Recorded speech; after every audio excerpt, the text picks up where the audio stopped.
केंद्र शाळा झाराप क्रमांक 1 या प्रशालेमध्ये विद्यार्थ्यांची पटसंख्या 64 एवढी असून देखील या प्रशालेमध्ये केवळ एकच शिक्षकाची नेमणूक करण्यात आली आहे। या प्रशालेमध्ये शिक्षक उपलब्ध व्हावे यासाठी ग्रामस्थ प्रयत्न करत असताना एक धक्कादायक प्रकार झाराप कुंभारवाडी येथे घडला आहे।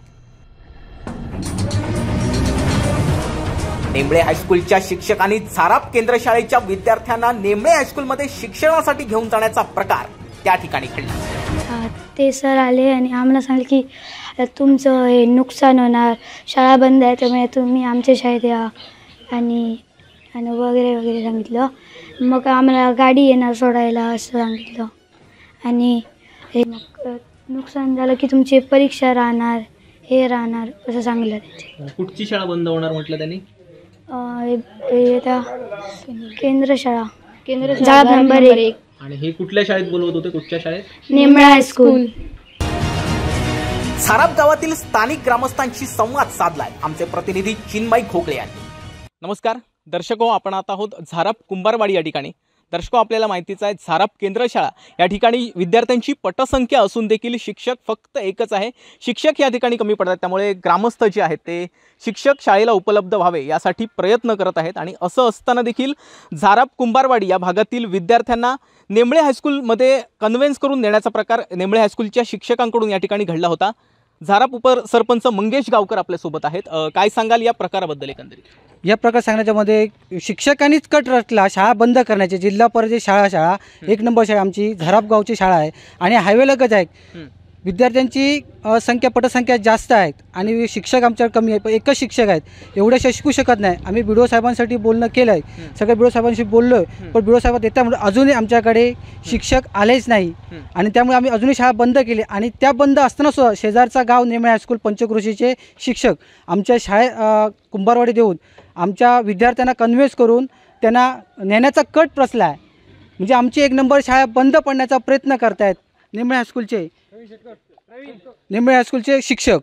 आणि शिक्षक एक साळगाव हायस्कूलचा त्या आमच्या पंचक्रोशीतला असून तो शिक्षक आहे, एक राहुल म्हणून शिक्षक, असे 2 शिक्षक आहेत। हे दोन्ही शिक्षक चांगल्या परिचयाचे असूनसुद्धा आमच्या गावात येऊन विद्यार्थ्यांना फसवून नेण्याचा कट रचला आहे। अजूनही काही ग्रामस्थ आपल्यासोबत आहेत। मी तुमच्याकडे येतोय, काय सांगाल? या ठिकाणी शिक्षकांची 1 नंबर शाळा जी केंद्र शाळा आहे, शिक्षकांची संख्या कमी आहे। या शाळेला शिक्षक उपलब्ध व्हावे यासाठी सगळे पालक आणि ग्रामस्थ प्रयत्न करत आहेत आणि अशाच वेळी नेमळे हायस्कूलमधील जे शिक्षक येतात आणि या विद्यार्थ्यांना कन्व्हेन्स करून नेमळे हायस्कूलमध्ये नेण्याचा प्रयत्न करतायत। तुम्ही कसं पाहता याच्याकडे? नाही, एक वेळ माझं म्हणण्याचा उद्देश काय आहे माहिती आहे? प्रत्येक शाळेला माहिती आहे केंद्र शाळा ही साधारण एका शिक्षकामुळे साधारण 1-1.5 महिने जास्त झाले ना, 6 महिने असतच, पण ते 1-1.5 महिना तर एकच शिक्षक आहे, 64 मुलांसाठी एक शिक्षक आहे।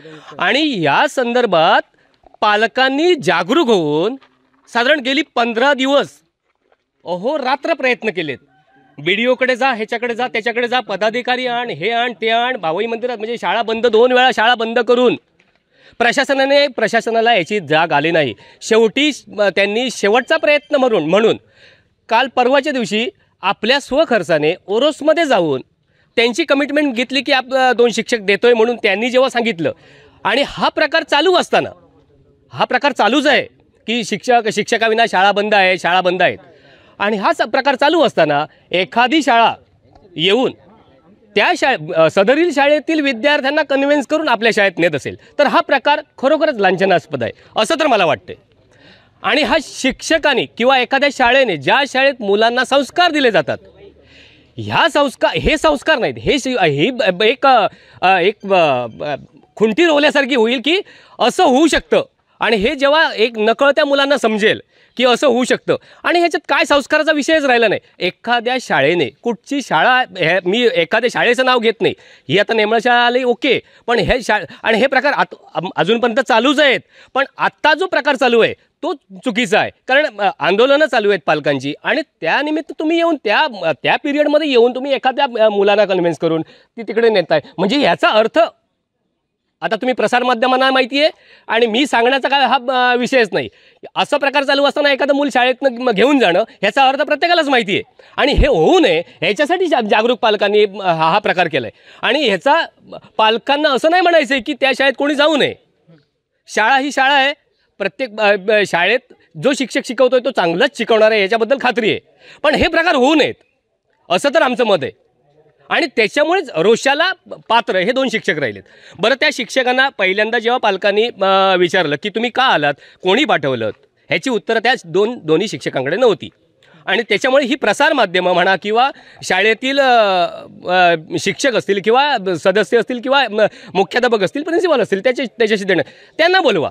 मग त्यांना बोलवा. आता 2 तास पालक इथे उभे आहेत, मग त्याचाही काय फायदा नाही. आता आलेत, तुम्ही त्यांच्याशी सविस्तर बोला.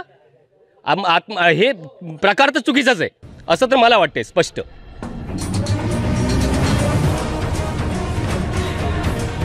त्यानंतर नेमळे हायस्कूलच्या संस्थाचालकांशी संवाद साधण्याचा प्रयत्न केला असता त्यांनी प्रश्नांची उत्तरे देण्यास टाळाटाळ केली. त्यामुळे ग्रामस्थ चांगलेच संतप्त झाले. दरम्यान नेमळे हायस्कूलचे संस्थाध्यक्ष देखील आपल्यासोबत आहेत. सर, काय सांगाल? आधी काय विषय असा तो माझ्याकडे बोला, त्याच्यानंतर मी मुलाखत. तुम्ही सांगू ना, तुम्ही शिक्षक तुमच्या कारवाई करूची का नाही, तुमच्या कारवाई करूची का तुमचं सांगू का तुम्ही? मी व्हिडिओ खोलला कुठे आता सध्या माझा कसा गेला मग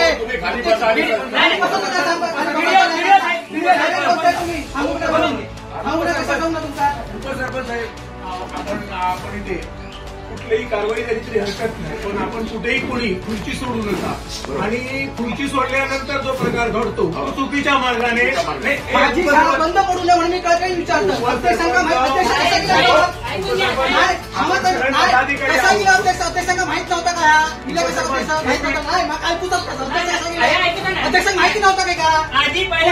सांगून नाही का अध्यक्षांना? कसं केलं अध्यक्ष? शिक्षकांना कारवाई करा, शिक्षकांना कारवाई करा. माहिती नव्हता एवढं मी तिकडे बोलतो,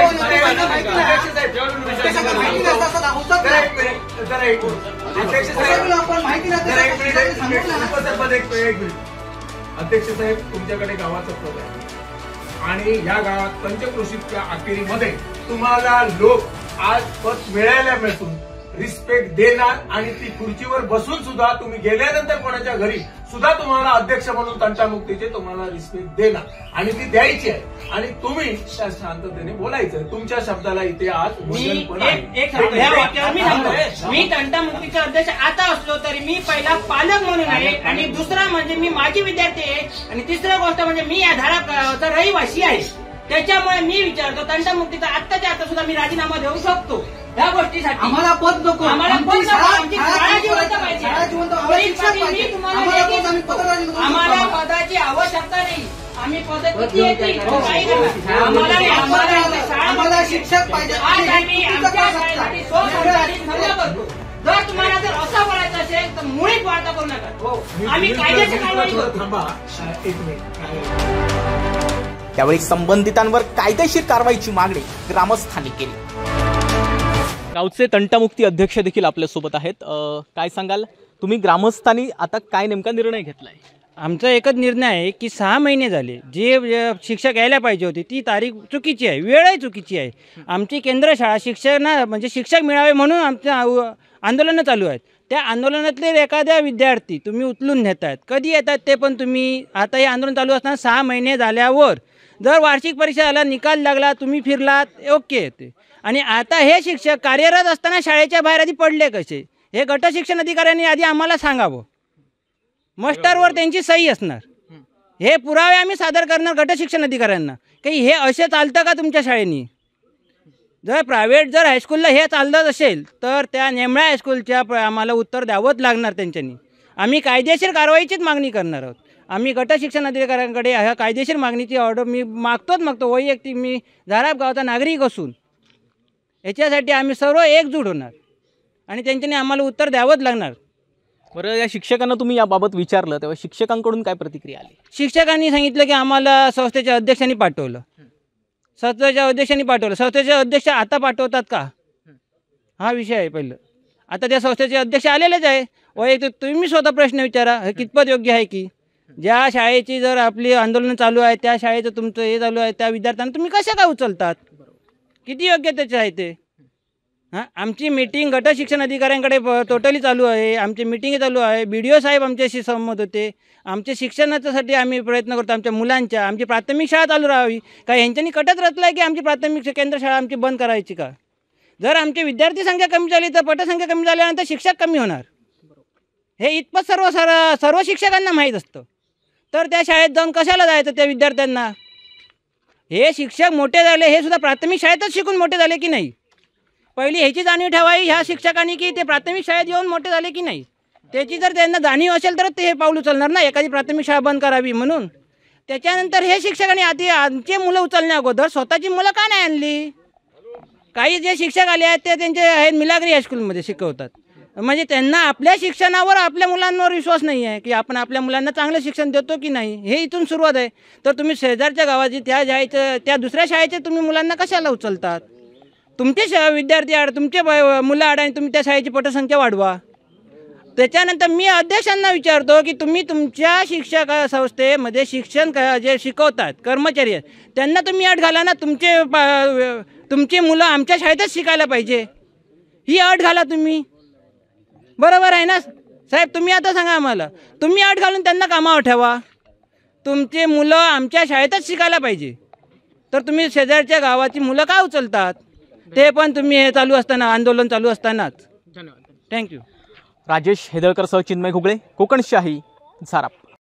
असे नवनवीन व्हिडिओ पाहण्यासाठी कोकणशाहीचं यूट्यूब चॅनल सबस्क्राईब करा व बेल बटन प्रेस करा. तसेच फेसबुक पेज लाईक करा आणि इंस्टाग्राम पेज व ट्विटर पेजला फॉलो करायला विसरू नका.